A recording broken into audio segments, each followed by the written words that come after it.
Hi there, Sharon Horne-Ellstrom here. Are you using these two kind of secret levels of the conscious mind to supersize and grow your business? Let's talk about it. We talked about the unconscious and the conscious mind yesterday and how they impact our business and can impact our business. And today we're going to talk about the subconscious and the superconscious mind. I love this little graphic because it reminds me that our brains, our minds, our being are made up of 4 different levels of consciousness. Each one serves a different purpose. Each one can be used and tapped into to create what it is that we want for ourselves individually, as well as for our organizations. Because our organization, our business has a collective mind, and whatever's strongest in that mind operates the same way as it does for us as individuals. So today, let's talk about the subconscious mind, what it is, why it matters, and how we can use it. And I'll share a couple of people's examples of how they use this. And this applies to our business as well as to us and everybody else in our organization, and then collectively as an organization.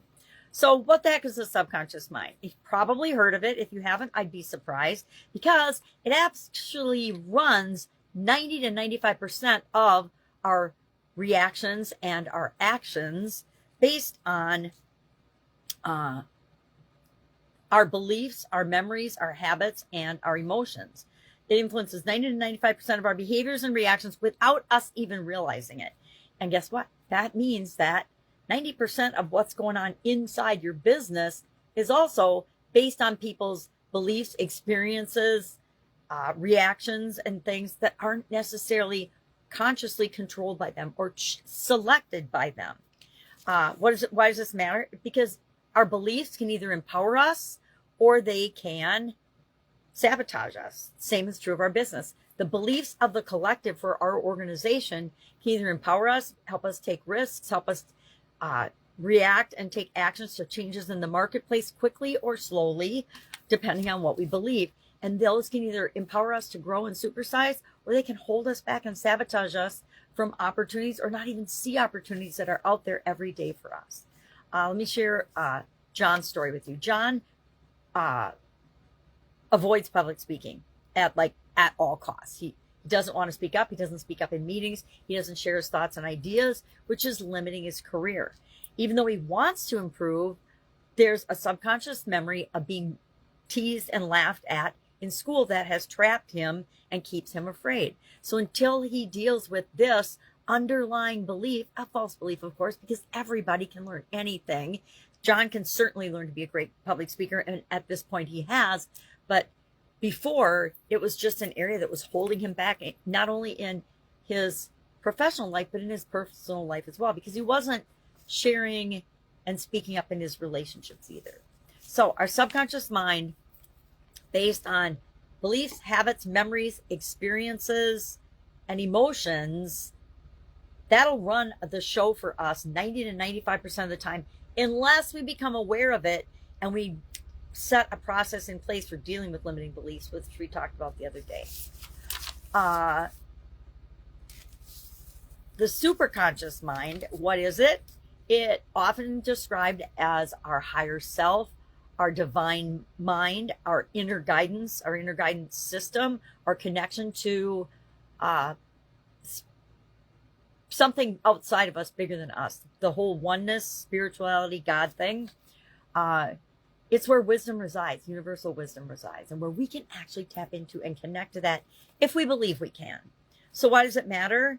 The superconscious mind provides access to creativity, inner peace, purpose, and higher levels of consciousness. It supports spiritual and emotional well-being, helping us align with our true self. Do you know what an organization of true self individuals aligned for a common goal can achieve? Absolutely, positively anything you want. Let's share an example of this. David meditates daily and finds clarity, creativity, and answers from within. He feels guided, calm, and confident because he's connected to his superconscious mind. He does it every day. I meditate, I journal, I have a gratitude journal. I do all kinds of practices and things to tap into a better version and a higher version of myself. I've been doing it since 2010 now. Prior to that, not so much. Sad to admit, but I don't even think I knew what my superconscious mind, or that there even was such a thing when I was when I was younger. And I guess I wasn't that young, right? I was 50 in 2010. So what does that tell you? So today, think about how people's subconscious minds are impacting your business right now. And I would actually recommend that you find a way to help people become aware of, identify limiting beliefs or places that they might be, including you, self-sabotaging yourself or undermining ourselves in areas where we could see more opportunity, where we could have more success, where we could create whatever it is we want and be the best version of ourselves within the organization and the organization as well, to create and build and supersize the business that you want. Look for that. And then I would say, if you're not doing anything or have never heard of the super conscious mind, Google it today, get curious, ask at least one question about the super conscious mind, and think of a way that you can start tapping into it, learning more about it, whatever is appropriate for you, and encourage people in your organization to do the same. Will some of them think you're crazy and woo-woo as you share this stuff? Absolutely. I guarantee people in my companies think that I'm just nuts about certain things, but I share it respectfully in appropriate ways and at appropriate times, or as I deem appropriate anyway, and encourage other people just to get curious about. I don't know what's exactly right for them. Only they can answer that question, and only they know what the timing, the right, divine right timing for them is as well. Some people will never, ever look outside of themselves, or they'll never contribute, like we talked about last month. Some people will never choose to develop personally. There's a whole lot of the population that got through high school barely, and that's where they stop learning and growing. And until something happens in their life that encourages them to do so, they won't do it. All right, they'll let the news and other things and other people think for them. All right, if I can help you anyway, ask. Otherwise, have an awesome day, and I will, of course, be with you tomorrow.